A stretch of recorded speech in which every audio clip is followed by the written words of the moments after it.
One reason why we have everybody in class download Google and use Google over Firefox or Internet Explorer or Opera or any of those other browsers is because of the Google developer tools. And in particular, with responsive design, they're just far superior. So let me just show you a few different ways that you can go about using them to make your website responsive really quickly. So if I inspect the element, and I have this open, right? I'm on my elements. And you actually you grab the page here and you start shrinking it, you'll notice at the very top right, it's actually giving you the width and the height of the page. So if I go all the way, it's 1920 pixels, that's how wide my screen is, resolution-wise. And when I shrink it, it gets as low as 400 pixels, and it won't go below that.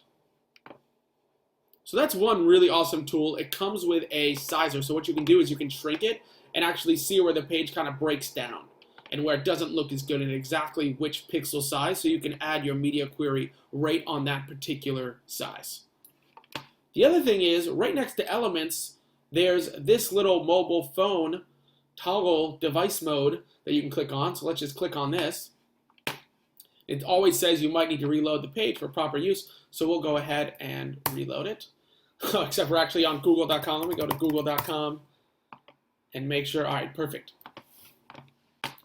And then what it gives us is, it actually lets us choose our device.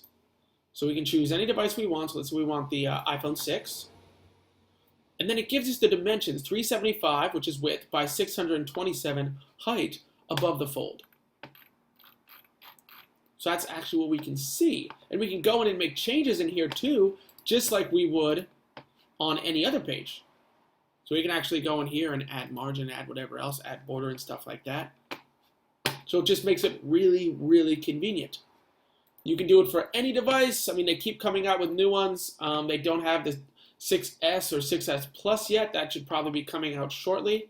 But I've actually messed around with a lot of different tools to display a website properly. And this is the only one that I've ever found that seems to be accurate 99% of the time. All the other tools I've used have just had major holes in them and gaps, so I'd recommend sticking to the Google developer tools when you're trying to see what your website looks like on a mobile device.